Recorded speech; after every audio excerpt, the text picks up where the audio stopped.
Hi, everybody. Welcome to today's episode of American Libraries Live on library security. I'm Dan Freeman. Happy to have you here today. Before we start, I just want to thank the staff, especially the IT staff at the Northwestern University Library, for letting us use their facilities to run the broadcast today. They're always a huge help. I know everybody in the audience is eager for us to get right into it, so I just want to introduce our panel. I want to start by introducing our moderator, Dr. Steve Albrecht. Steve, welcome. Thanks. Good afternoon, everybody. All right. Steve is board certified in HR, security management, and employee coaching. In 1994, he co-wrote the book Ticking Bombs, one of the first business books on workplace violence. He holds a doctorate in business administration and an MA in security management, among many other qualifications. He's a former police officer, and he's written 15 books on business, workplace security, and criminal justice. I want to introduce Jennifer Velasquez. Welcome, Jen. How's everyone doing? Glad to have you here today. Jennifer is the coordinator of teen services at the San Antonio Public Library. She's also an adjunct faculty member at the San Jose State University School of Library and Information Science, and she is currently writing an upcoming book on teen services, which will be available through ALA Editions in the relatively near future. And finally, I want to welcome our good friend, Kathy Hakala-Ausberg. Welcome, Kathy. Thanks for having me. And Kathy is the executive director of the Northeast Ohio Regional Library System. She's the author of two phenomenal books for ALA Editions, Build Great Teams and Be a Great Boss. And Kathy has held positions at just about every level of a library. So she's seen it all and dealt with it all. So we're happy to have her and happy to get her insights today. So with that, we'll just launch into it. I just want to remind everybody our hashtag today is ALLive with the two L's. So if you're a Twitter user, you can tweet there. I know a lot of you are in our chat space too, so if you've got questions for our panel via Twitter, Facebook, or in the chat space, just type them there at any time, and we will do our best to work them in. And with that, Steve, I'll hand it over to you, and we'll just get started. Thanks, Dan, and good afternoon, everybody, and thanks for spending the time here this morning and this afternoon with us. We know your time is valuable. I also feel like this is a total team effort here, so I may be moderating some of the conversation, but a lot of it is going to come from my colleagues here and also what you ask us in terms of the questions. I'm always struck by people in the library business who have come in sometimes thinking about the idea that it's really about books and periodicals and literature, and actually we know it's more about people. And in our case, and in this conversation, it's about challenging people. And I had a conversation a while back with a librarian, a senior librarian, been in the business for 30 years, who said, can we stop using the phrase difficult patrons? And I think she makes a valid point. I've been sort of conditioned to use the idea of the difficult patron to talk about the gang member or the homeless guy or the mentally ill person coming in or the entitled patron. And I think her point is that the phrase difficult patron sort of labels the folks that come into our facility. Mm-hmm. And if we think about what we're doing, we're offering a public building and a public space to people that come in. We have to deal with their eccentricities. We have to deal with their challenges. So I like the idea of challenging patrons. One of the things I think that we're going to cover today is how do we address issues which hurt the business of the library? And my measure of how we respond to situations involving security and safety and keeping staff safe and keeping patrons safe, and when do we involve the police, and we're going to talk about when do we ban people or kick them out, maybe the discussion about restraining orders, is what is the impact on the business. And if you got a guy sleeping in the corner, he's not bothering anybody, then there's not much of a business impact. If you have somebody who's aggressively panhandling inside the facility, you got teenagers, which Jennifer's going to talk about, you got a wide range of folks which bother other people in the library and make it hard for us to run our business, then I think we have to address it. One of our first sort of discussion points today is how we use the code of conduct that you have established for your facility in an effective way.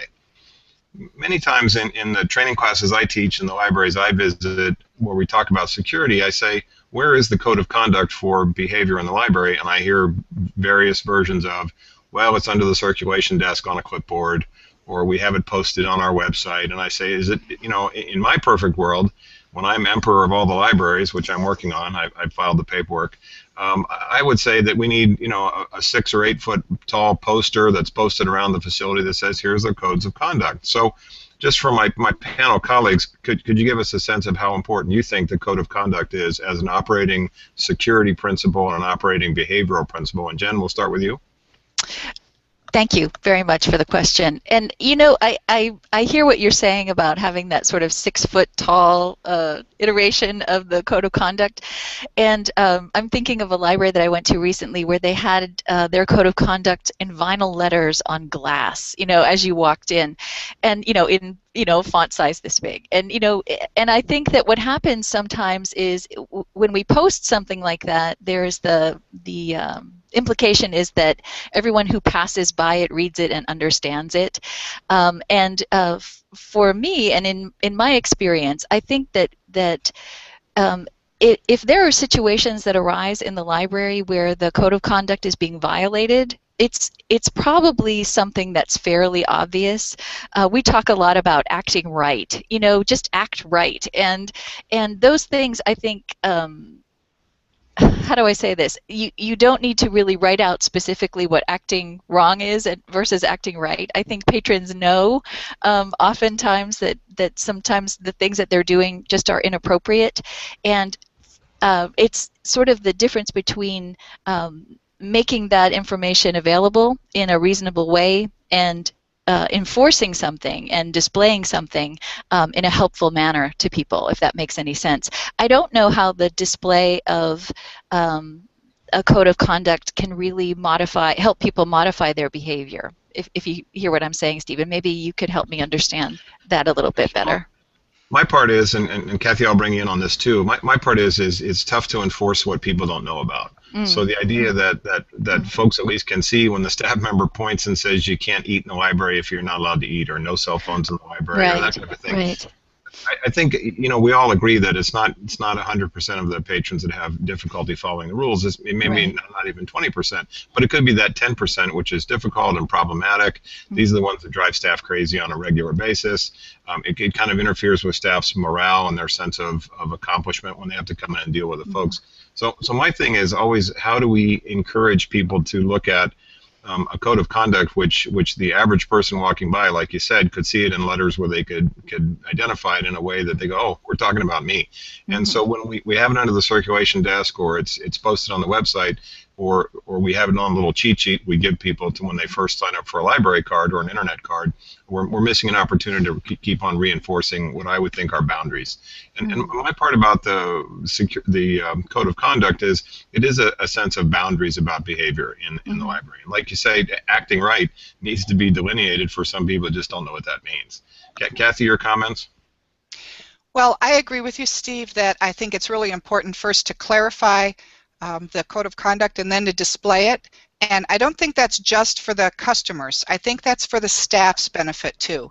Because I think if a library is committed enough to create and display a code of conduct, that means they support it. And that means to the staff that the administration is behind them. And the administration, the ones who created the policy, are going to support them as they protect other customers in the library and themselves.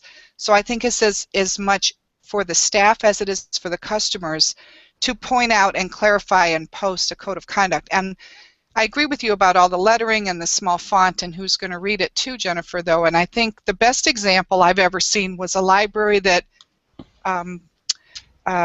reduced its previously lengthy list of you can't do this, you can't do that, to 3 rules.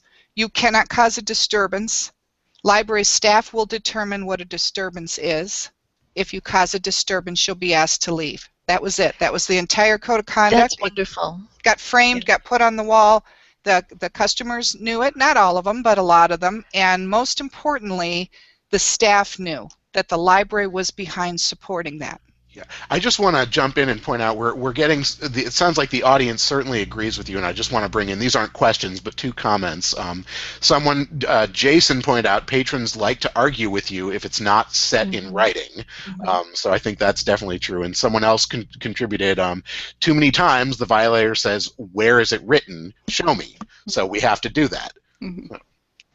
Yeah, those are great feedbacks there, because they're where the rubber meets the road. They see those types of interactions all the time. And Kathy, I like your 3-point example there, and I think sometimes we oversell it on the codes of conduct as well. I've seen 16 or 17 items, and it tends to use sort of lawyer language or penal code language or city municipal code language, which oftentimes is a little bit stilted and doesn't actually speak to the issues in a humane way. And oftentimes, too, I see codes of conduct which are written in the negative rather than the positive. Mm-hmm. So don't eat in the library could be, please enjoy your food and beverage outside.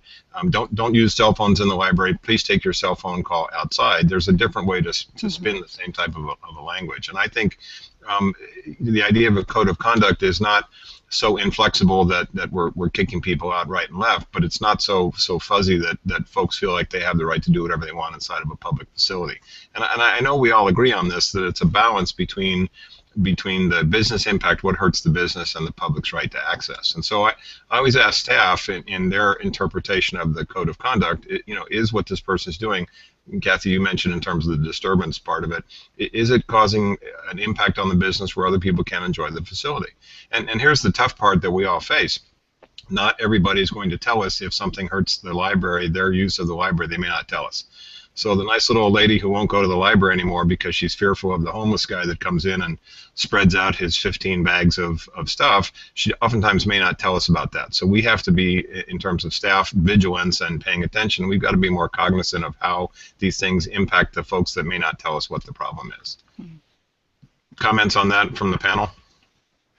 Well, I completely agree, and I think that that's one of the primary points I make when I talk about security, is that security is everyone's job. Mm-hmm. It doesn't matter if you have off-duty police, if you have guards, what kind of staffing you have, unless you can convince every single person on the staff that it's part of their job as well, you're probably not going to be very successful. And what you mentioned, Steve, speaks to that. I mean, we should be walking around, we should be looking for situations that are disruptive or disturbing that somebody may not be telling us about, but we're vigilant enough that we're going to go and we're going to find it and we're going to resolve it before it escalates.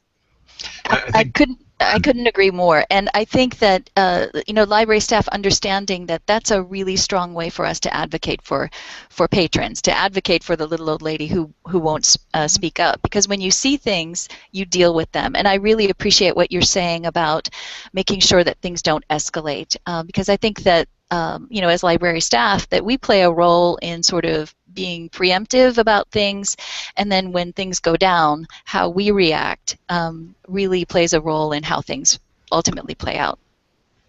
Yeah, Jen, I appreciate that. And Kathy, I was just going to say, you had brought up a great point about we have kind of a mixed bag of security response in the library world. You had mentioned maybe an off-duty cop, and that's a luxury that many library facilities just don't have. A, it's quite expensive, and B, having been one of those guys, it's not the greatest use of the resource because they stand around and read magazines and don't necessarily get involved with the stuff that oftentimes they don't want to be there even if they're being paid. And then we may have part-time security, which is uniformed. We may have library pages, which are given security duties. We may have volunteers I've seen that have security duties, and then sometimes there's no security function in the organization at all. I mean, if you go to municipal libraries in Los Angeles and San Francisco, for example, they have a uniformed force, is quite proactive in terms of what they do. But you go to rural libraries, smaller libraries, facilities that just don't have the budget for that. We really have a mixed bag, and so I think it's difficult to have a security policy where we can make an overarching statement if we don't have the kinds of security personnel that are able to carry those things out. And Jen, as you had said, and Kathy, as you had said, it really falls back to the staff, not to be security guards as part of their work, but to be vigilant and to, I always talk about changing the ratios of confrontation. Bring over colleagues or your boss to help you deal with an issue if you feel uncomfortable. And I think an important key for this conversation is asking for help in a security issue should not be a sin in a library. And because sometimes we get a sense that people say, well, if I ask for help, there must be a sense my boss has that I don't know how to do my job. Or I'm, if I ask for help, it must mean I'm not very skilled in these types of issues, and that's not it at all. I think it goes back to we need to bring as many folks over to help you and support you so you feel comfortable having those difficult conversations with those entitled or angry or threatening or disturbing patrons that we come across. Well, you're right. I've worked, as Dan said, in a lot of different libraries. And in one library where I worked, to me, the key was training. We received training on how to deal with tough situations and challenging patrons, but the training was not just once every 5 years. It was consistent because it was believed in. And that's the one place where staff members would all just kind of come to a problem without having to be called or asked, because we had that heightened awareness and we felt confident because we were well trained. So we were always backing one another up. And all of the security for the customers is certainly important, but we have to remember that it's our obligation to keep the library secure for staff members too. And you can often have staff who are too intimidated to go to the boss and say they're afraid or they're concerned, and yet they are. And so, we've got to make sure we're addressing concerns on both sides of the desk. That's a great point. I see that in my work, especially in training, where I will talk about some issue, and then on the break from the training class, someone will come up and say, well, no one ever protects me here, or I don't feel safe here. And my first question is exactly what you say, Kathy, is who have you told?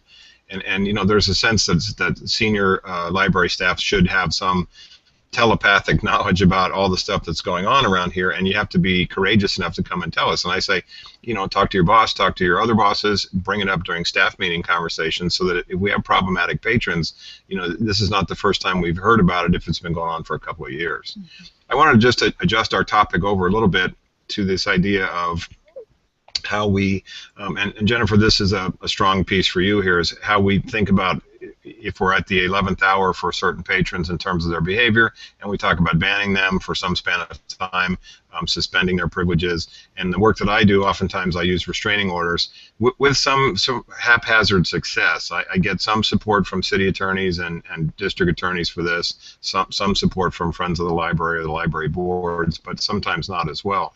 And the issue to suspend somebody, I know a lot of the folks listening in and watching on the call have had good success by telling a patron, you're done for the day. You got to come back tomorrow, or you're done for the month. And literally, and you know this from your experience, they sit outside and count down the days until they can come back inside. So Jennifer, I just wanted to give it over to you and say, what's your kind of thematic process for when you make a decision to ban versus suspend or even restraining order? Well, what I try and express to teen services librarians is that, our hope is that we can always handle behavioral situations in a way that makes us avoid that banning situation. So let me start there with and be Pollyanna-ish about that. But I think that offering teens a choice in how they conduct themselves is really the first step for us. If you tell teens that what they're doing is inappropriate, what I tell librarians is don't take anything for granted. Don't take for granted that teens understand how they're supposed to act in a public building. This could be the first foray into the public on their own, without grown-ups or family members, and they may not understand what's appropriate in a library. So it's part of our role to really help them, I think, understand the boundaries. But obviously there are situations where things are just egregious and steps need to be taken. And so for me, offering teens a choice, letting them know what they're doing wrong, offering them a choice to modify their behavior, I think is really important. And if then they choose not to modify their behavior, to tell them, quit whatever you're doing. And if you've chosen not to quit what you're doing, I'm going to have to ask you to leave for the day.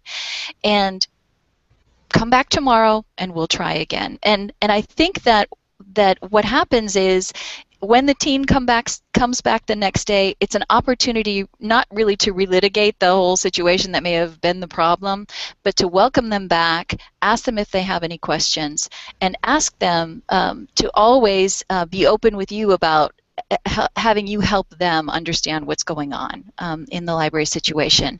So we start there. Every day is a new day. We're all chickens. It's and it's not sort of holding that over a teen's head that you've had a problem in the past. They want access to the resource. As you said, they do count down the day of their suspensions, and they come back. But I think just being really clear with teens that you know, there can be that 1-day suspension, there can be a week, there can be 2 weeks, and to be very clear, and as you said about the Patron Code of Conduct, what we do is we offer the teens a copy of the Patron Code of Conduct. We will talk about what is it that has, you know, brought us to the situation where they're not going to come back for a week, and we will write down, this is the day that you can come back. And what I always do is tell the teen, come and see me on May 16th when you're coming back. Come and see me before you begin to interact with staff or use the computers or whatever.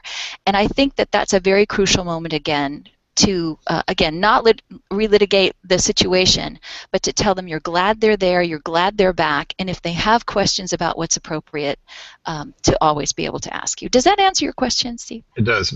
Kathy, before I throw it over to you, I was also thinking about what Jennifer said in terms of a concept I always talk about in training, which is alignment. Sometimes we have library staff who align better with the patron, whether it's teen or older or homeless or whoever. They just have a better rapport. They seem to be able to make a connection with this person. So we've all seen this in our work. They can't stand you, but they seem to be able to talk to your coworker, or they can't stand your coworker, but they can talk to you. So I'm a big fan of this flexibility that says, well, here he comes, and he hates my guts, but he seems to like you better. I'm going to step out and let you handle it. You know, your coworker handles it with some dignity and solves the problem, whereas you know, your interaction might be very escalating. So my thing is, it's not really who's in charge and who's right in the library. It's just who's the best fit. So this idea of alignment for me in talking to problematic or challenging patrons is a very critical piece. And Kathy, over to you for your, how about a little dark side conversation on stuff like kicking them out and restraining orders and that type of thing?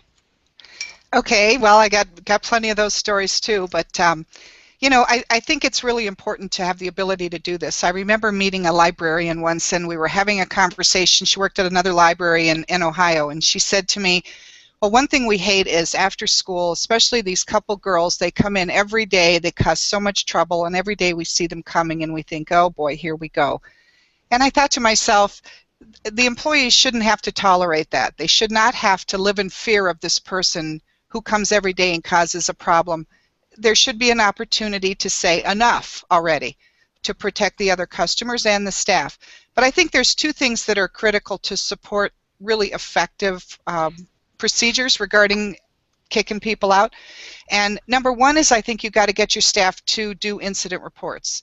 And I'm speaking from the position of the person who takes the phone call from the parent after the kid's been kicked out. The incident reports and the facts are really, really important to have. But another thing that's really important is giving everybody the knowledge that you're going to support them. If they make a call, you're not going to second guess your staff. And that's what I was able to do in a position as deputy director. They knew if they told me it was time for this person to go, they were gone. I could write the letter to the parent based on the accumulated incident reports that had been written. I'd take the phone call saying, you can't throw my son out. Yes, I can, because here's what he said on Friday and here's what he said on Monday. But staff have to know that you're not going to second guess them and throw them under the bus when the angry parent calls back. I think that's really important to helping to build that sense of security is everybody's job. That's really a great point.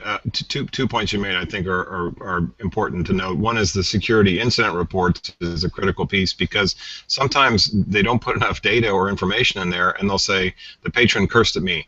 And I say, no, flesh out actually and put in quotes what this person said to you, because sometimes when the patron comes back to the mayor or the city attorney or some elected official or the library director or the friends of the library or library board, they have a little halo on, little angel wings, and they say, I was very appropriate and your staff member was quite rude to me. And the security incident report can help your staff identify exactly what took place, and so that they look like a professional witness of the behavior. They don't just say the patron was rude or the patron cursed at me. Actually spelling out the language and behavior this person did, it's pretty tough for them to wiggle out of that. And the second part is that if the directors and the supervisors and managers, like you said, agree with the issue and respond to it, we don't have to wait for staff to be assaulted or touched or hurt or stalked or harmed by somebody before we take action. And I see some libraries that have kind of a 17 strikes and you're out approach, which is we're going to wait for this person to actually put physical hands on the staff member before we take action, in which case we're waiting for an injury, liability, workers' comp, litigation. It's just a big mess. So the idea, Kathy, that you said that we take what the staff members tell us at face value and act upon it is important for that two-way trust that needs to be in place. If you don't mind, I want to jump in and bring in someone in the audience asked a fantastic question. Now, I know we're going to talk a little bit about training, and we've already been talking about the idea that security is everybody's responsibility.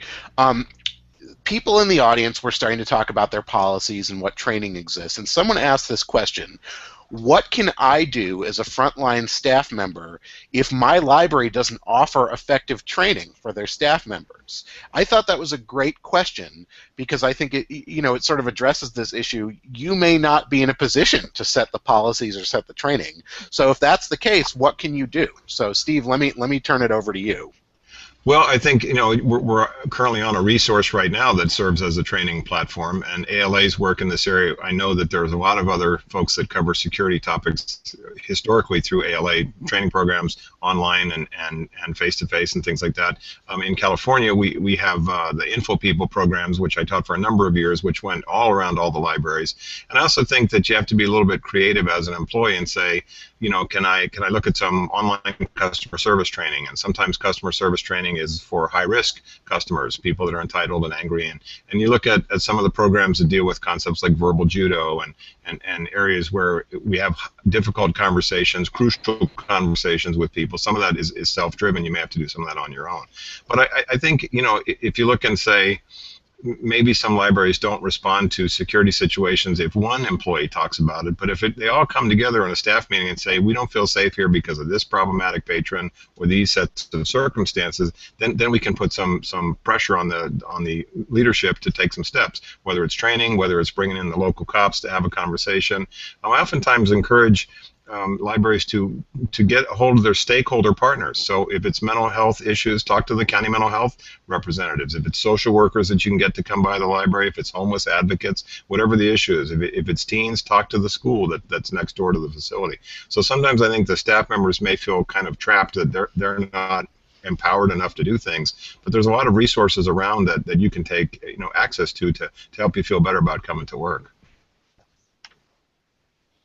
Ladies, you wanted to chime in on that piece as well in terms of maybe just some other resources for employees who don't feel like training is a top priority at their facility? Yeah, I have an idea to share about that, Steve. And one of the things I would say to the people who would like more training in their library is, take some solutions to your supervisors, take some data, talk about workplace violence, and talk about find some data on the value of preparation and getting training ahead of time. I mean, unfortunately, you don't have to look much further than the news to see all the dangers that exist in the workplace now, regardless of whether you're a library or whatever you are.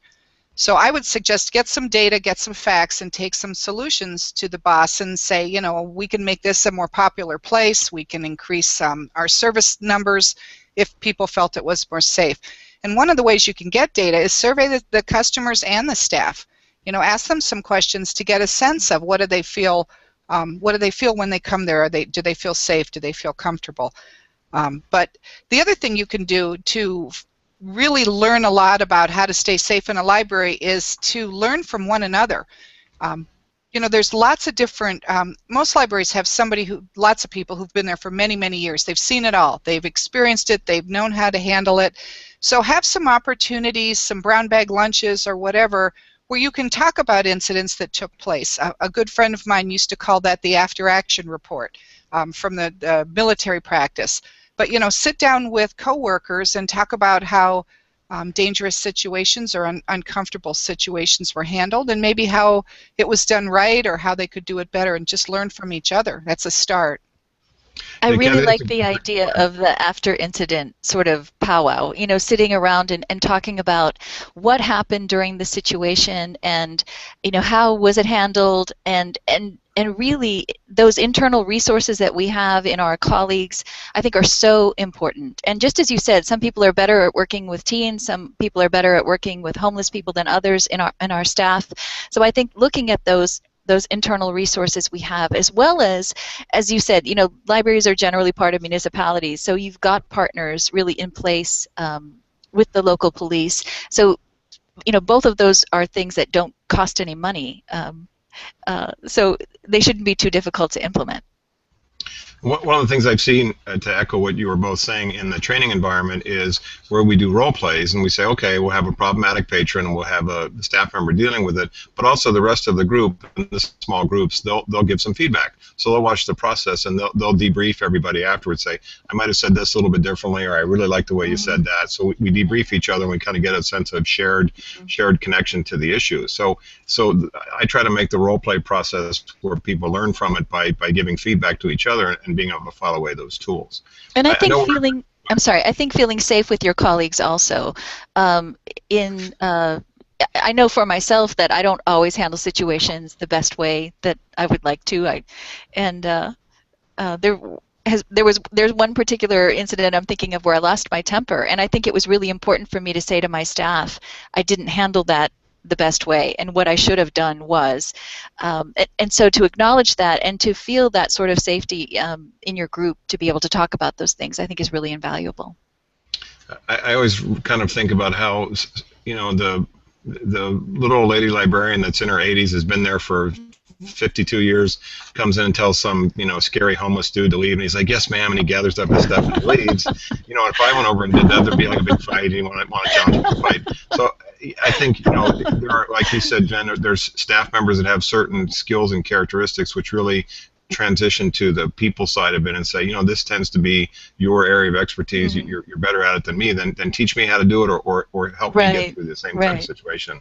I know, Dan, we're at the halfway point, and I wanted to kind of jump into a transitional conversation about the types of patrons that we're dealing with. We have a pretty good laundry list of the types that most of the people on the session here today have dealt with. I would say homeless is probably number one, and then we have the luxury of the mentally ill homeless, which makes it even more difficult.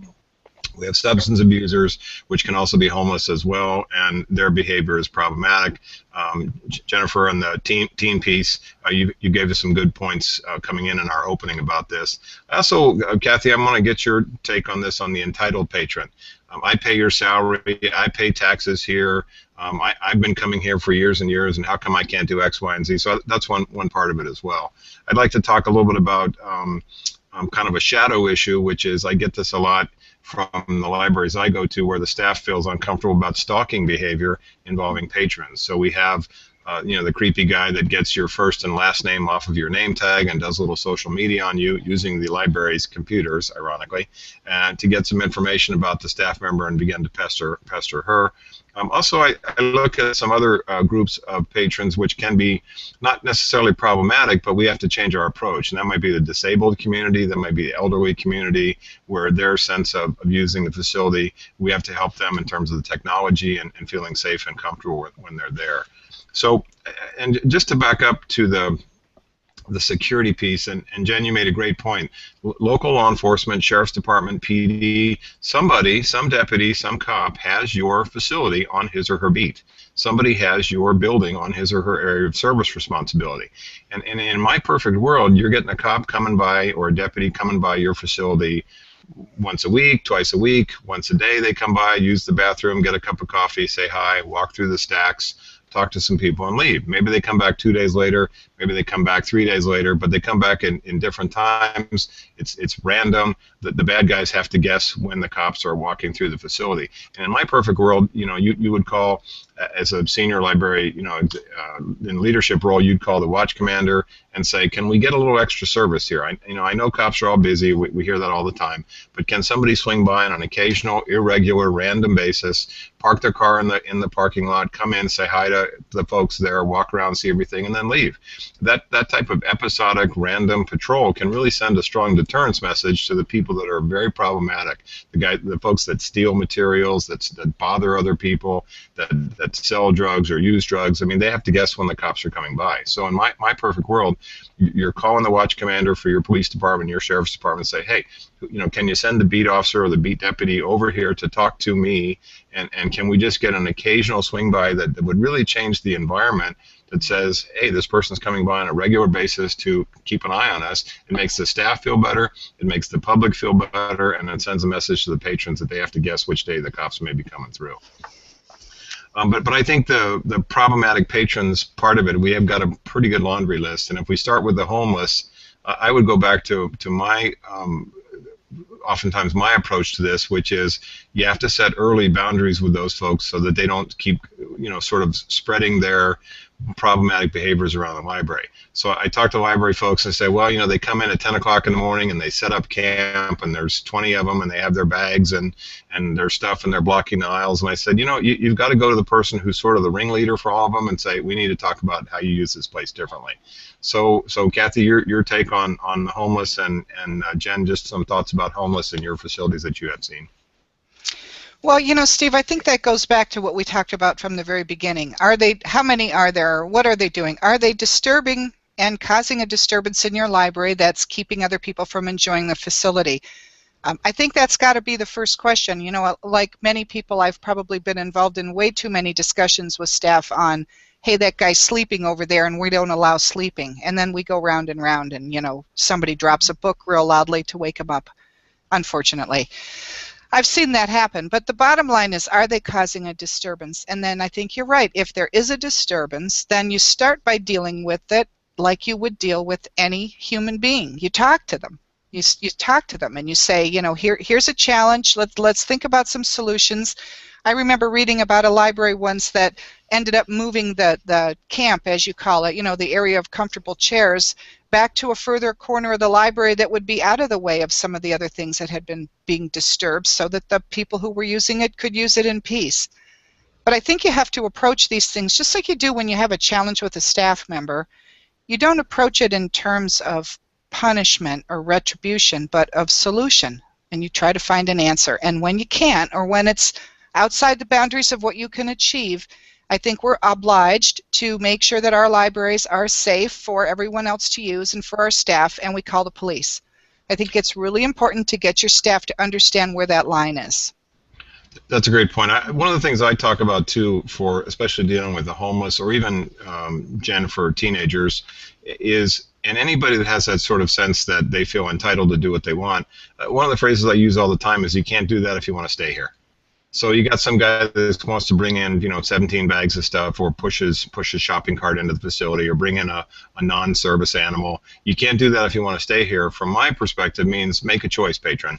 You have a choice between doing this behavior and causing a problem, or just simply not doing the behavior and leaving. You can't do this if you want to stay here. Mm-hmm. Says make a choice. I think we all know on the call that many people don't like being told what to do, and they don't like being told what to do by people younger than them. Oftentimes staff is younger. They feel entitled to criticize being spoken to by somebody who's not their exact same age. Mm-hmm. So I use that phrase of, you can't do that if you want to stay here. Mm-hmm. And Jen, your thoughts on what you've seen in homeless response and how we deal with the homeless where you come in? What I'd really like to say is, what you said, you can't, what did you say? You can't, if you want to do that, you can't do that if you want to stay here. That's in line with that idea of choices, that, you can, you have the choice to run around and act like a crazy teenager, or not to run around. And what I like about approaching a teen, and I think this really could work with any age group, is to identify what the problem is. You're screaming, and if you want to stay here, what you need to do is stop screaming. It's your choice.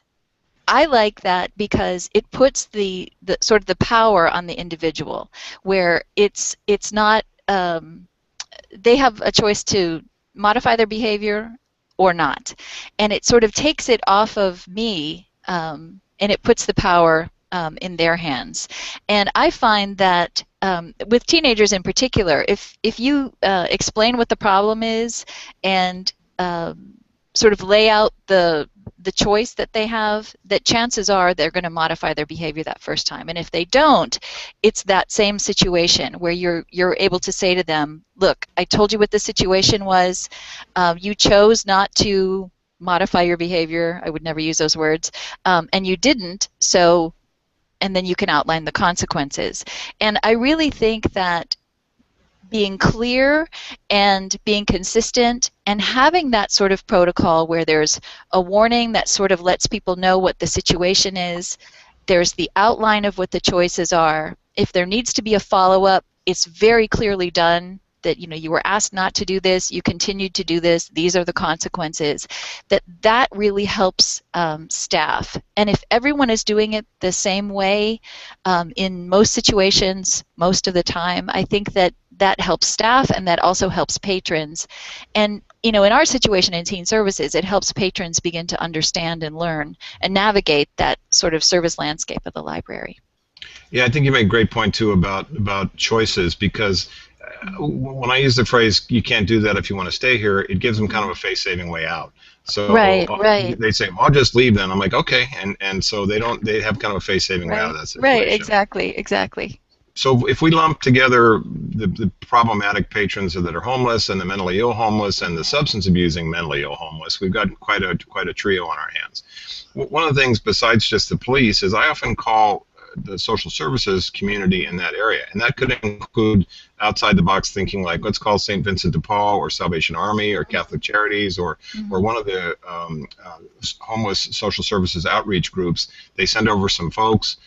They do some outreach for the people that are there. We can get county mental health. We can get social workers sometimes. So I think people in the library world feel that they're trapped inside their own situation, when in reality there's a lot of outreach, not just necessarily law enforcement, that they can bring in. So I say, you know, talk to the homeless advocates about how we deal with these people that come in, they're problematic.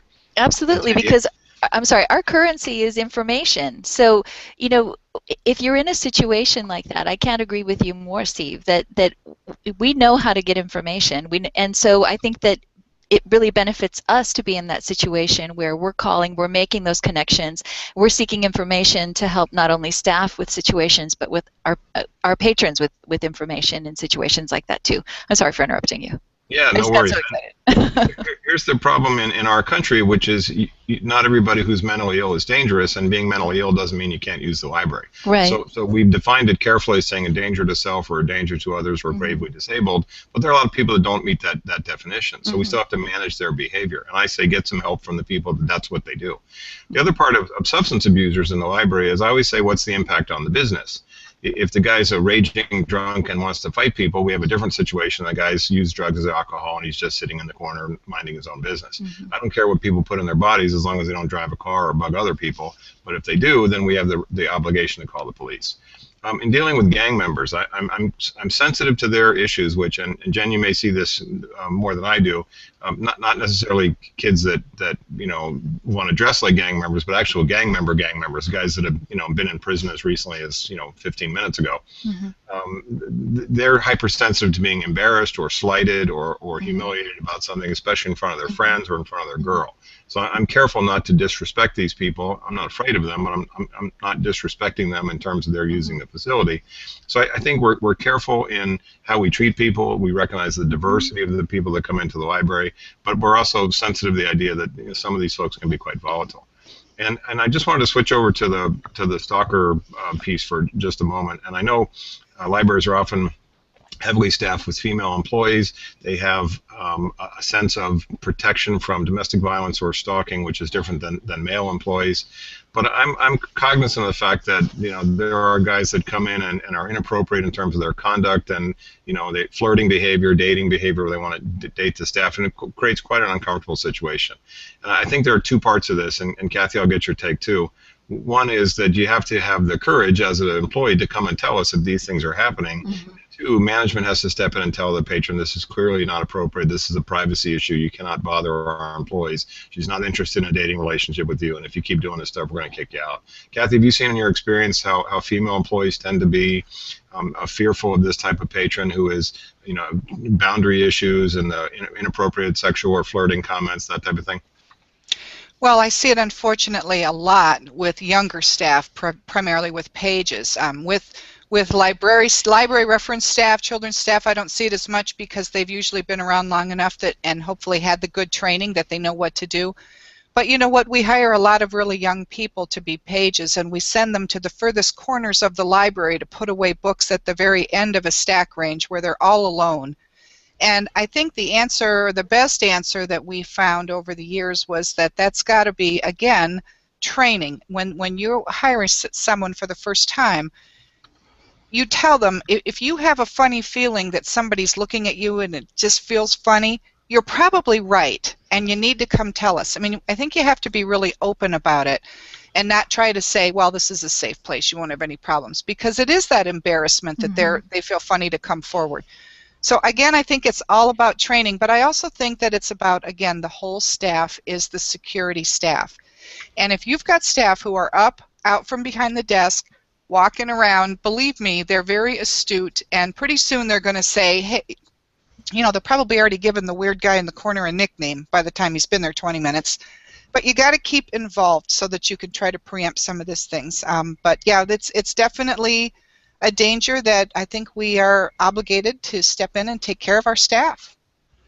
One of the things I see, you know, in talking to library staff is they don't feel empowered about calling the police. And I think you don't need a reason to call the police if your intuition says, I wonder if I should call the police. The answer is call the police. So one of the functions of the police is to show up and preserve the peace.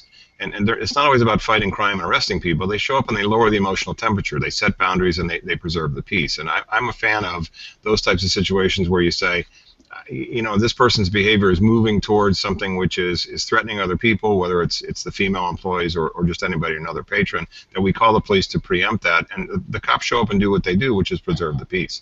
And so we're talking a little bit as well about how what's sort of our mantra for security incidents and situations is, first off, we've mentioned the training piece, good policies, but I think also libraries, being public facilities, have a little more of a duty about things like you know, tornadoes and hurricanes and fires and gas leaks and things that affect the community where you may have, you know, several hundred people inside your building. So my experience is we tend to address these issues after some event has happened, or we see a national, you know, protocol where something has happened, and we tend to be event driven.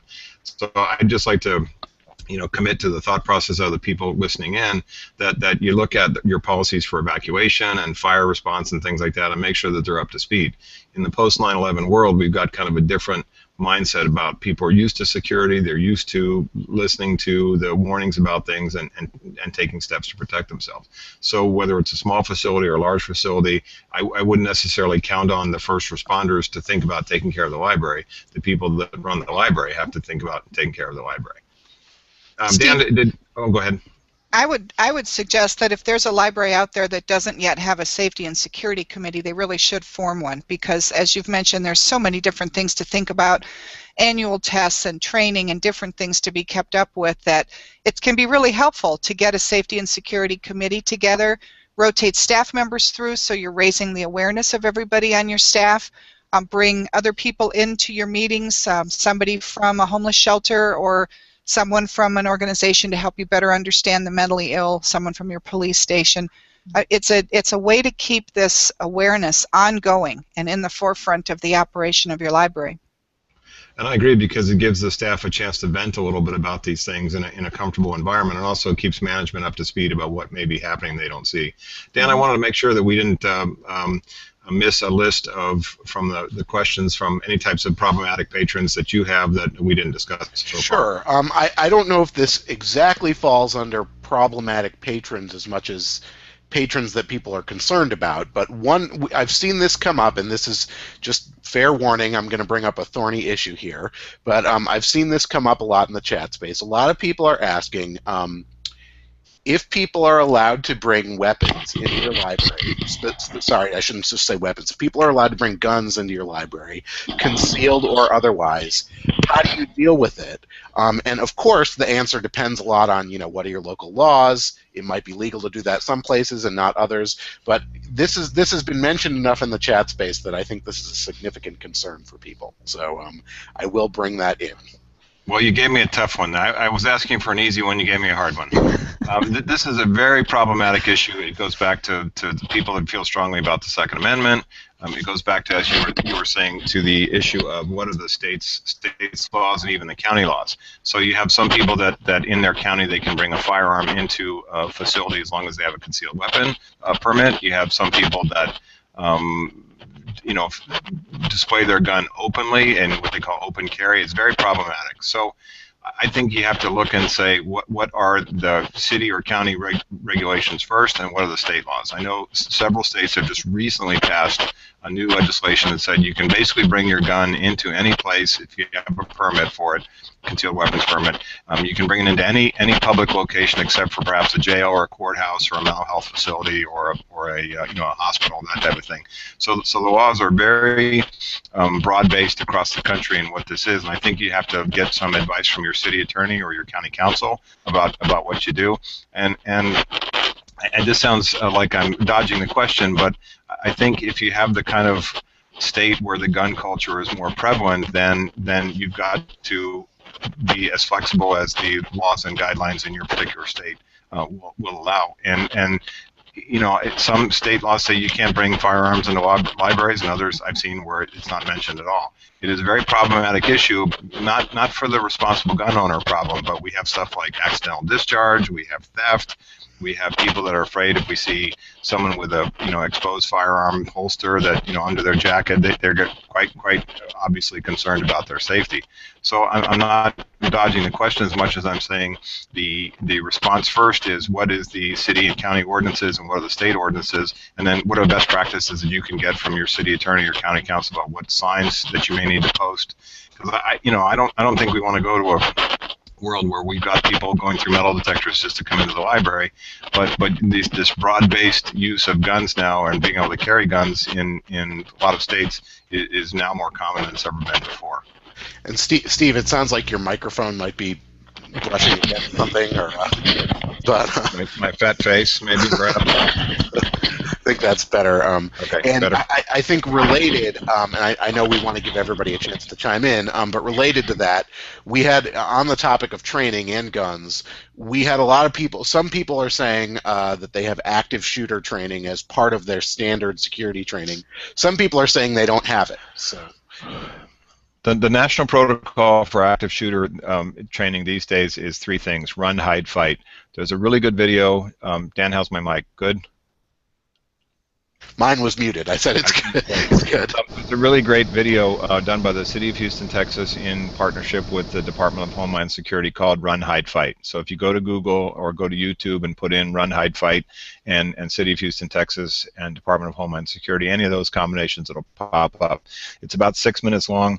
I usually skip the first minute and a half when I show it to people. They've got a guy that looks just like Vin Diesel with the black shirt and the bald head shooting people. You can skip that first minute and a half, but it is a very powerful video because it has a very useful message in a very short period of time.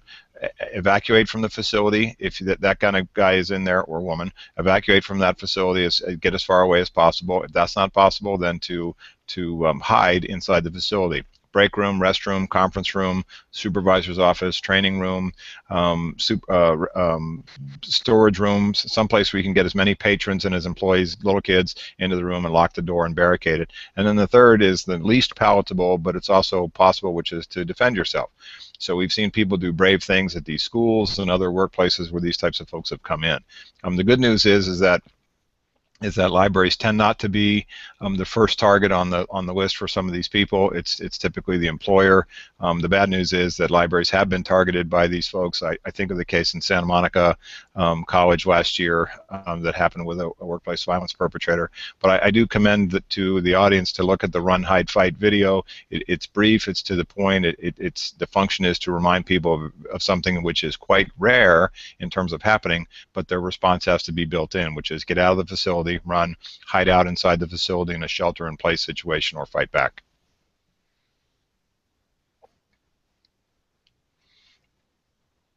Dan, other Other Um, comments related to that questions on patrons we didn't we cover, or? we've got not related to patrons. We've got other questions, but I wanted to see maybe we should open up and get everyone else's thoughts on that because we do have other questions, but we've only got 7 minutes left. So I'm concerned if I open a new can of worms, we won't be able to finish it. So. Yeah, I would say, yeah, give us what you got that we didn't cover, so I can make sure that we get some of the folks that we didn't talk about. And Dan, you're back on mute again. Oh, sorry. I thought I muted, but I thought I unmuted, but I actually muted. I thought maybe I was having a stroke, and I was trying to read your lips there. So. Someone asked, how do you figure out if you think someone, and the example used here was a child, but I think it doesn't necessarily have to be a child. If you see someone being abused by another person in the library, how can you figure out when it's appropriate to intervene and when it's not? Before I turn it over to the ladies, my short answer is I think you need to be a professional witness in that situation. If you want to intervene, I would make a scene, and if this person doesn't belong to this child, like it's a potential pedophile or something like that, sexual predator, I would make a scene and say don't leave with that child. But in those situations where it's a parent, I get that conversation. Should I intervene if this parent is abusing this child? I think you set yourself up for being injured yourself, and I think you ought to be a professional witness and then take that information, call Child Protective Services, call the cops and say, here's what I saw, this person left in this car with this license plate, these are the behaviors I saw. Jen, you're closest to the teen child part of it than we are. What say you?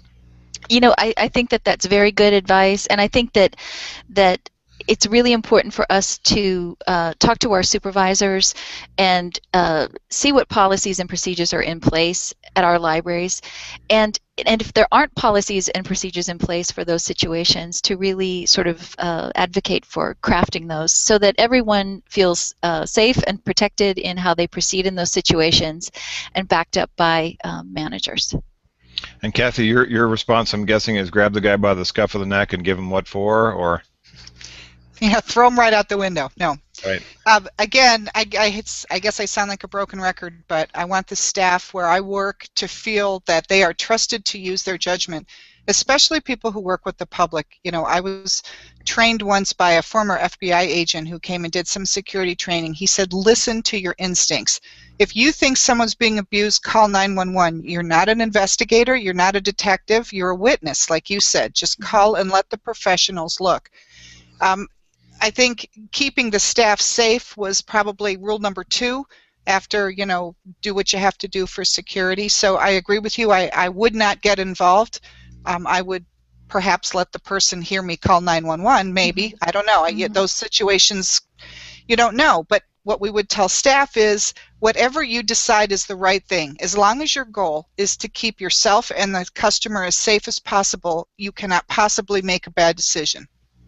And Steve, I'm just wondering, since the question was about intervening, I mean, as a former police officer, I think, isn't there a difference if you suspect that something is going on? You know, then that's it seems like the professional witness thing. But I mean, if you actually, like, if you see someone get hit, you're witnessing a crime. So I think that's a little different, correct? Yeah, I mean, what I'm trying to get away from is people jumping in and putting themselves in harm's way that aren't trained to do that. I think Jen would agree. You got two 17-year-olds that have 19-inch arms punching each other. You're not going to get involved in that fight. You're going to be a professional witness. The other parallel would be, let's say you have a children's program. Mom shows up to sign out her son or daughter who's been in the children's program for the last hour, and mom's still drunk. Would you grab the kid away from mom and say, you're not driving away with this child, you're drunk? You wouldn't do that. You'd be a professional witness. You say, I'm gonna see what color car and license plate mom gets into. I'm calling the cops or the highway patrol right away and saying, you got to stop this. So it's well-meaning for people that want to take care of the patron, but I also think we put ourselves at risk in terms of injury or liability if we intervene in those situations. There's one more question before we run out of time. I saw this asked a couple times.